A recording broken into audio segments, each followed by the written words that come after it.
உனக்கான என் அன்பு சங்கரேஸ்வரி அத்தியாயம் 28. அசுர வேகத்தில் செலுத்திய அஸ்வின் தன் பிஏ கூறிய மருத்துவமனையின் முன் காரினை நிறுத்தினான். பார்க்கிங் ஏரியாவில் காரினை நிறுத்தியவன் வேகமாக ரிசப்ஷன் முன் சென்று, கந்தன் ஒரு பேஷண்ட் அட்மிட் பண்ணிருக்காங்களாமே, அவங்க எங்க இருக்காங்கன்னு பார்த்து சொல்றீங்களா? பதட்டத்தோடு கேட்க, அஸ்வின் இங்க என்ன பண்றீங்க என்ற ஓர் குரல் கேட்டதும் தன் மனதை உருக வைக்கும் குரம் என்பதால் வேகமாக திரும்ப அங்கே ஆஷிராவை கண்டு திகைத்தான். டெல்லியில் இருந்து வந்து இந்த 1 மாதத்திற்கு பிறகு இன்றுதான் அவளை கண்டவன். இதுவரை இருந்த பதட்டம் போய் சந்தோஷமாக அவளின் அருகில் வந்தான். அவன் பதட்டத்தையும் இப்போது தன்னை பார்த்ததும் அவன் முகத்தில் இருக்கும் சந்தோஷத்தையும் தன் மனதில் குறித்து கொண்டாள் ஆஷிரா. ஹே ஆஷிரா, நீங்க எப்படி இங்க? எப்போ இங்கே வந்தீங்க? ஏன் என்கிட்ட எதுவுமே சொல்லல என்று அவளை கண்ட மகிழ்ச்சியில் அவள் என் கரங்களை பிடித்து கொண்டு கூற, முதல் முறையாக அவனது தொடுகை தன்னை சிலிர்க்க வைப்பதை உணர்ந்தவள் நிமிர்ந்து அவன் முகத்தை போலியான கோபத்துடன் கண்டாள். அதை உண்மை என நம்பி வேகமாக அவளிடம் இருந்து தன் கரங்களை விலக்கி கொண்டான். நான் வந்து 1 வாரத்துக்கு மேலாச்சு. ஆமா, நீங்க எங்க? அது எங்க சைட்ல வேலை பார்க்குற ஒருத்தருக்கு அடிபட்டுருச்சுன்னு என் பிஏ சொன்னாங்க, அதான் பார்க்க வந்தேன். ஆமா, கொஞ்ச நேரத்துக்கு முன்னாடி அடிப்பட்டதா சொல்லி ஒரு பேஷண்ட் வந்தாங்க. உயிருக்கு எந்த ஆபத்தும் இல்ல, டாக்டர் பார்த்துக்கிட்டு இருக்காங்க. சரி, நான் போய் பார்த்துட்டு வந்துடுறேன் என்றவன் செல்ல, அவன் செல்வதை கண்டவளோ பின் தன் அறைக்குள் நுழைந்தாள். ஆஷிரா கூறியது போல் எந்த ஆபத்தும் கந்தனுக்கு இல்லை என்பதை அறிந்தவன் அவர் குடும்பத்தாருக்கும் ஆறுதல் கூறிவிட்டு சிறிது நேரம் இருந்து பேஷண்ட் இருக்கும் அறையை விட்டு வெளியே வந்தான். வெளியே வந்ததும் அவன் விழிகள் என்னவோ ஆஷிராவை தேட, அன்று அவளை கடைசியாக பார்த்ததற்கு பிறகு அவள் மேல் வைத்திருக்கும் காதலை உணர்ந்தான்.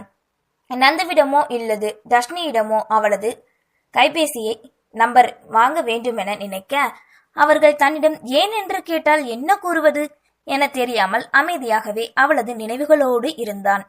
ஆனால் இன்று அவளை கண்டதற்கு பின் ஏனோ அவளை தன்னுடன் தக்க வைத்துக் கொள்ள ஏங்கியவன் அந்த வழியாக சென்ற செவிலியரிடம், சிஸ்டர், நான் டாக்டர் ஆசிராவை பார்க்கணும், அவங்க எங்க இருக்காங்கன்னு சொல்ல முடியுமா என்க.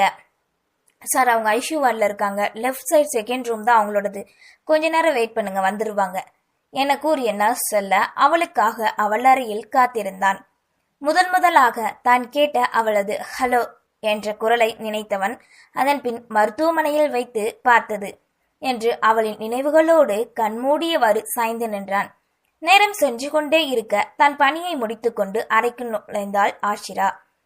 கண்மூடி சுவரில் சாய்ந்தவாறு நின்ற அஸ்வினை பார்த்து சில நொடி ரசித்தவள், அஸ்வின், நீங்க இன்னும் கிளம்பலையா? ஏன் ஏறும் கிட்ட நிக்கிறீங்க என கேட்டவாறு அவன் அருகில் வர அவள் குரலை கேட்டு வெளி திறந்தான். ஆசையோடு அவள் வருகைக்காக காத்திருக்க, ஆனால் அவளோ கேட்ட கேள்வியை நினைத்தவன், ஏன் ஆஷிரா, நான் உங்களுக்காக காத்திருக்கிறது கூட பிடிக்கலையா என்று மனதிற்குள்ளே நினைத்து கொண்டான். உங்ககிட்ட கொஞ்சம் பேசணும் அதான் என அவளிடம் கூற, ஓ சரி, உள்ளக்க வாங்க என்றவாறு தன் அறைக்குள் நுழைந்து அவளை பின்னோடு நுழைந்தான் அஸ்வின் குமார். கொஞ்ச நேரம் உட்கார்ந்துருங்க, இதோ வந்துடுறேன் என்றவள் அங்கிருந்த வாஷ் பேஷன் சென்று கரங்களை கழுவி விட்டு வந்து அவனின் முன் அமர்ந்தாள். சரி சொல்லுங்க என்க. ஏனோ அவள் ஒரு பேஷண்டிடம் பேசுவதை போல் தன்னிடம் பேசுவதாக நினைத்தவன், பேஷண்ட் கிட்ட பேசுற மாதிரியெல்லாம் என்கிட்ட பேசுறீங்க அவளை கண்டவாறே கேட்க, அவன் கூறுவதை கேட்டு சிரித்தாள். டாக்டர் கிட்ட பேஷண்ட் தானே பேச வருவாங்க, அப்போ நான் அப்படித்தானே பேசணும்? ஆமா, ஆனா நான் பேஷண்ட் இல்லையே, அப்ப ஏன் இங்க வந்தீங்க? அது நான் உங்ககிட்ட கொஞ்சம் பர்சனலா பேச வந்தேன். ஓ சரி, அப்ப சொல்லுங்க. இங்கே வேண்டாமே, பக்கத்துல ஏதாவது ஒரு காஃபி ஷாப் போய் பேசலாம். சரி போகலாம், எனக்கும் நேரமாச்சு, கிளம்பணும் என்றவாறு தன் ஹேண்ட்பேக்கை எடுத்துக்கொண்டு செல்ல இருவரும் வெளியே கிளம்பினர்.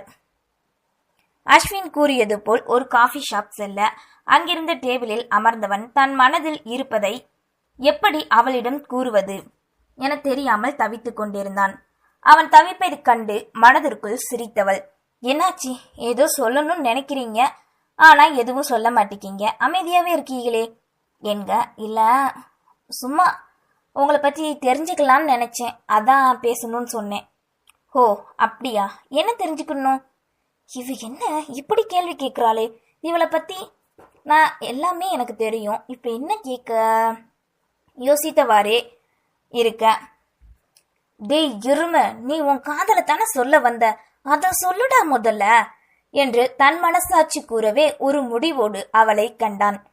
நான் நான் என கூற வந்தவன் அதற்குள் சார் காஃபி என்றவாறு வெயிட்டர் வந்து நிற்கவே இருவரும் அதை வாங்கி குடிக்க ஆரம்பித்தனர்.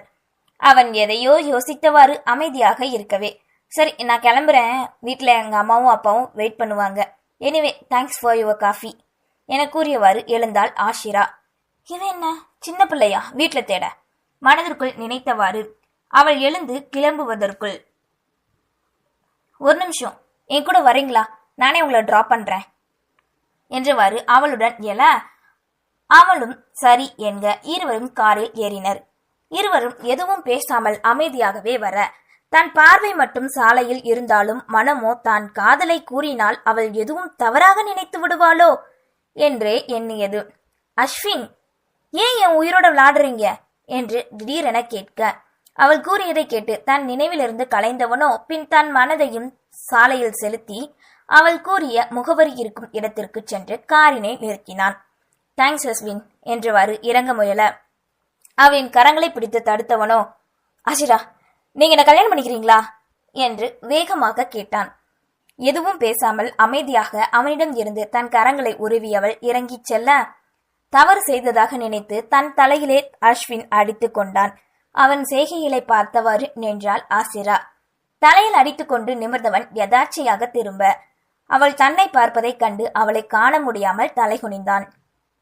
அஸ்வின், அப்பா அம்மாவை கூட்டிட்டு நாளைக்கு வீட்டுக்கு வாங்க என மகிழ்ச்சியோடு கூறினாள்.